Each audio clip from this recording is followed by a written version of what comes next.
Welcome to the first killer match of the exciting new game, Dead by Daylight. Whether you saw this in a YouTube video, saw it on the streaming website Twitch, or if this is a result of a pushy friend, we welcome you.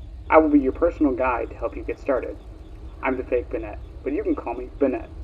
Your new role promises challenge, intrigue, and endless teabagging at the gates. Please select your add-on as seen above the keypad. This cannot be changed later, so please be careful. It seems that you had some trouble with the keypad. I see what you were trying to choose, and I will autocorrect it for you. One moment. You have selected Iridescent Remnant.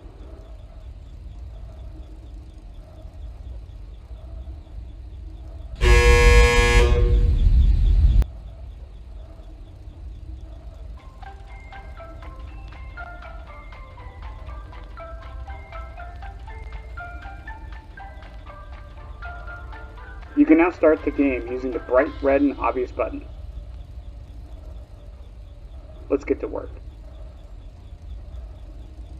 Okay, Iridescent Remnant. This is probably one of the most forgettable Springtrap add-ons that almost no one ever mentions because it has some problems, and we'll get into that here in a second. So what does it do? Iridescent Remnant makes it so you block all upright pallets within 32 meters of a security door when you exit it for 12 seconds. A couple things to note is that 12 seconds is kind of a lie, kind of not really. So the blocking happens when you're going through the animation. So it's actually more about 10-ish seconds of blocking, not 12. And that's if you're running streamers with it.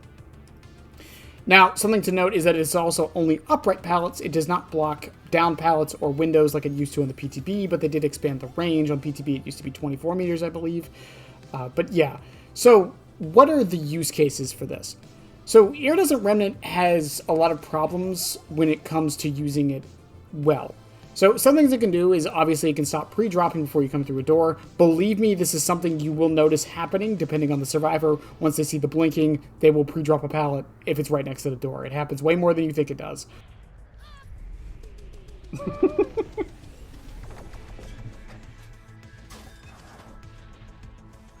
That was a pre-drop and a half, by the way. But the big thing with it is that this can mean you have basically 10 seconds of freedom when you come out of the door to not deal with anything other than windows, which we'll get into something later that kind of deals with that as well. Now, is this add-on really like super hidden OP good? No, and it does have one fatal flaw. Springtrap has a lot of tells when he's coming through a door. The main thing is the flashing of the door, so the survivors know when you're coming through it. Also, the sound can also give it away. It's very slight, but it's there. So the survivors will often pre-run you. Now, with Iridescent Remnant happening when you're halfway through the teleport animation, they get even more of a warning. And it's not any earlier or anything like that, but it is definitely more of an obvious warning for those that don't know about the normal counterplay to seeing the doors. So it can give you away that way, which makes it very, very difficult to use at the right times.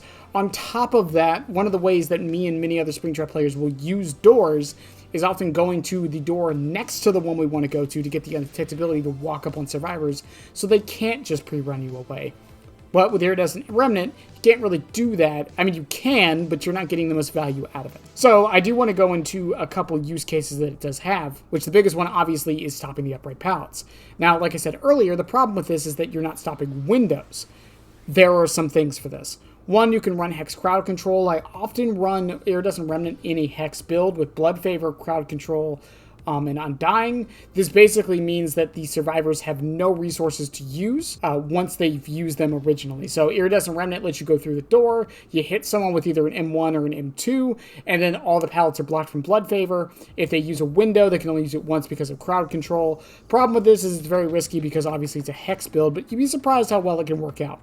However, the build I have fallen in love with, and the one I'm going to mention today, and the one you're seeing in the background, is what I call the ventilation error build. Me and my chat have come up with this during stream, because I was looking at Iridescent Remnant and thinking of ways to make it work out.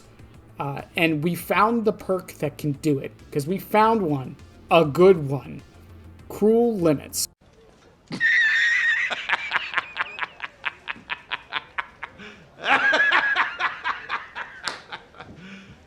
You serious? This is a perk that is often forgotten about for a lot of reasons. My best guess is because it was a Demogorgon perk and the name has changed 3 times and it wasn't good back in the day, and it got buffed about a year and a half ago. So what does Cruel Limits do?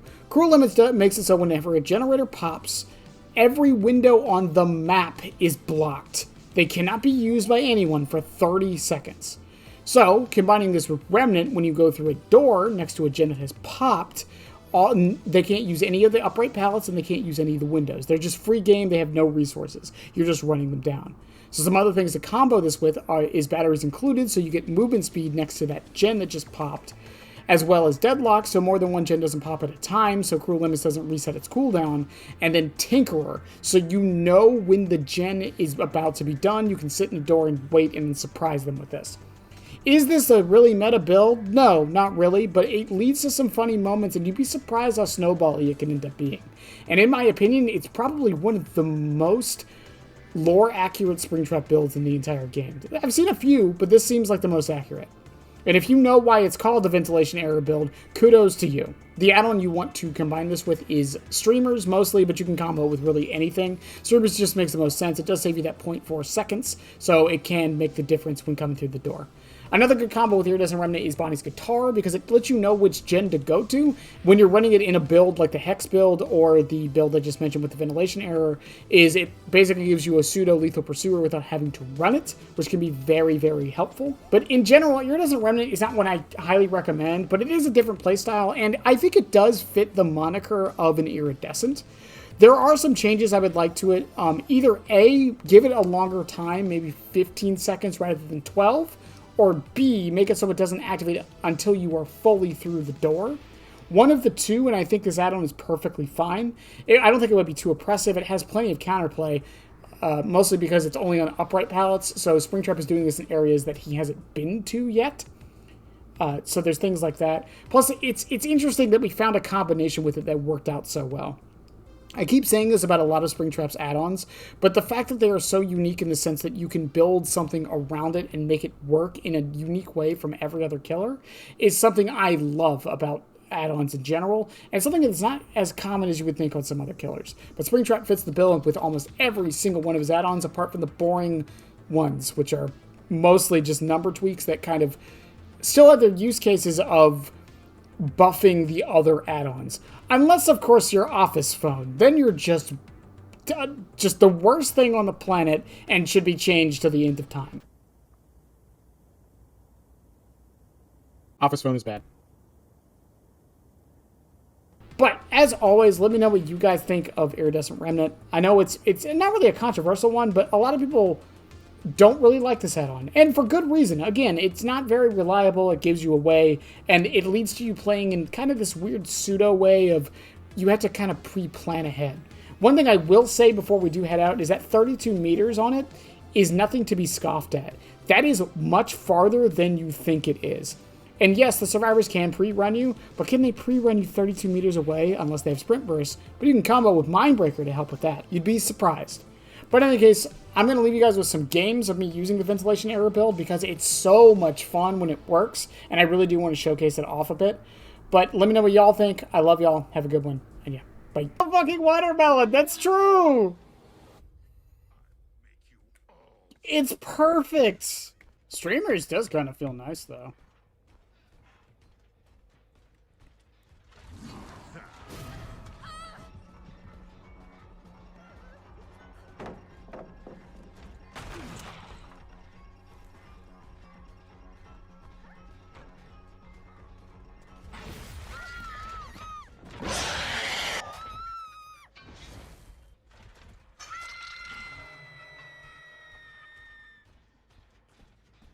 Because 70% should be plenty of time to get to a door, right?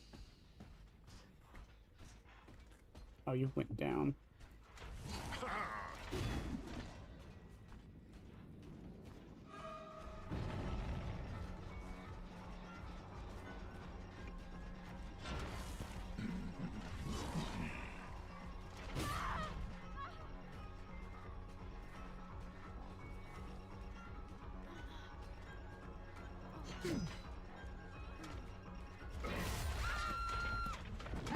They got some non-axe pullers, chat.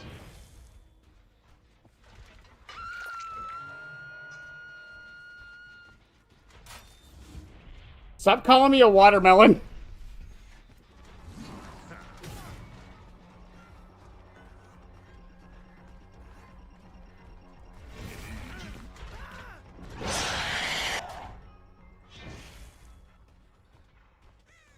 Yeah, am I macro putting up my fucking head the moment I grab somebody? Yes. Shut up.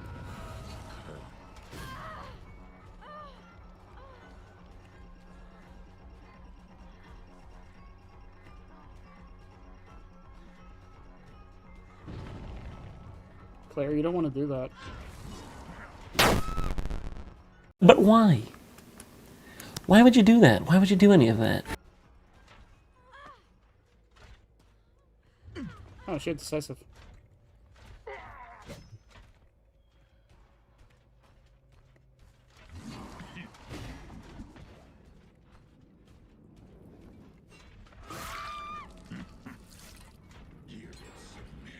Oh, Tinkerer went off. My bad. I didn't notice. I was busy.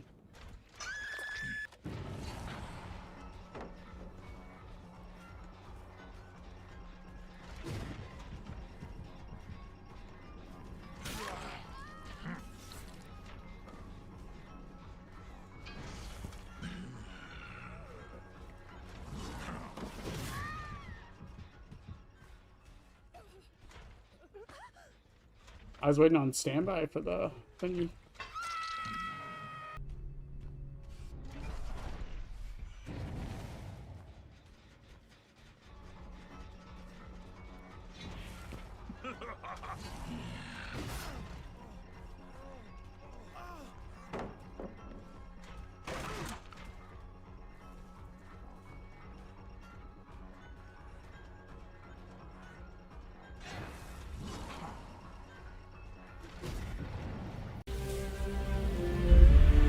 My time has come.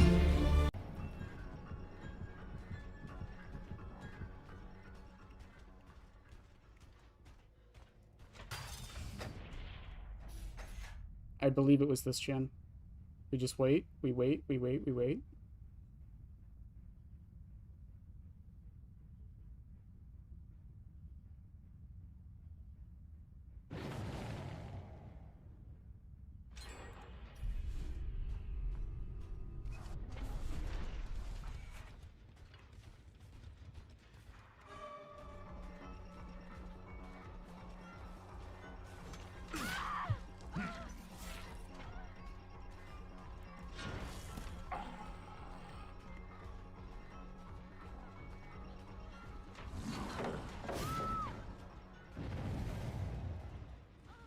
Tinkerer just popped on 3 separate gens. I would like to mention this.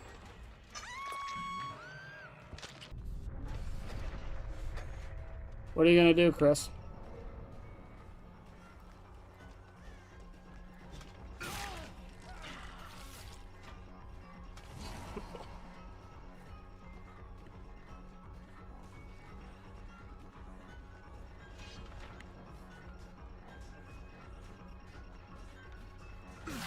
Nice dead hard.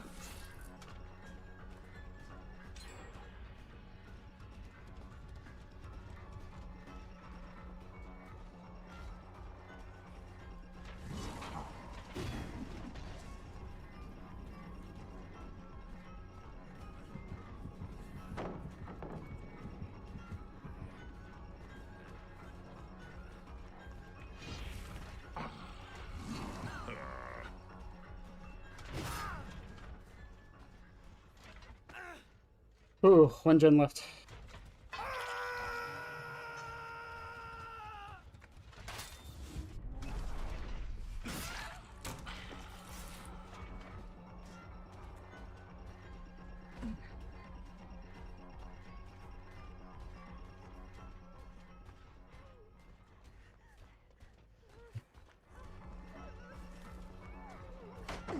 I can't believe that hit, honestly.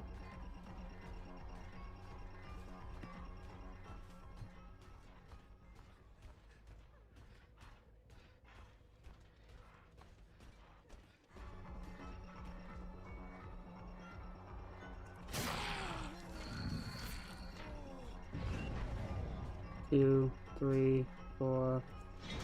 6, 7, 8, 9, 10, 11, 12. Off the record and decisive? No, he just didn't care.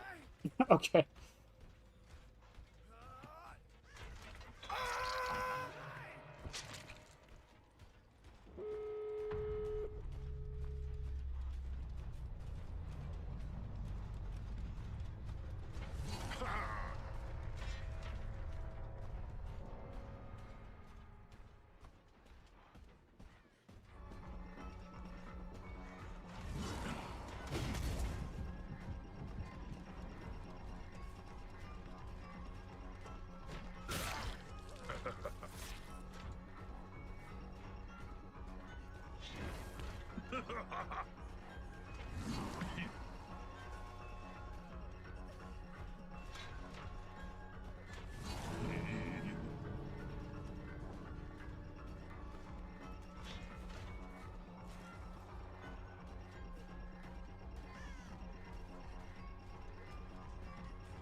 Up you go. Oh, cool.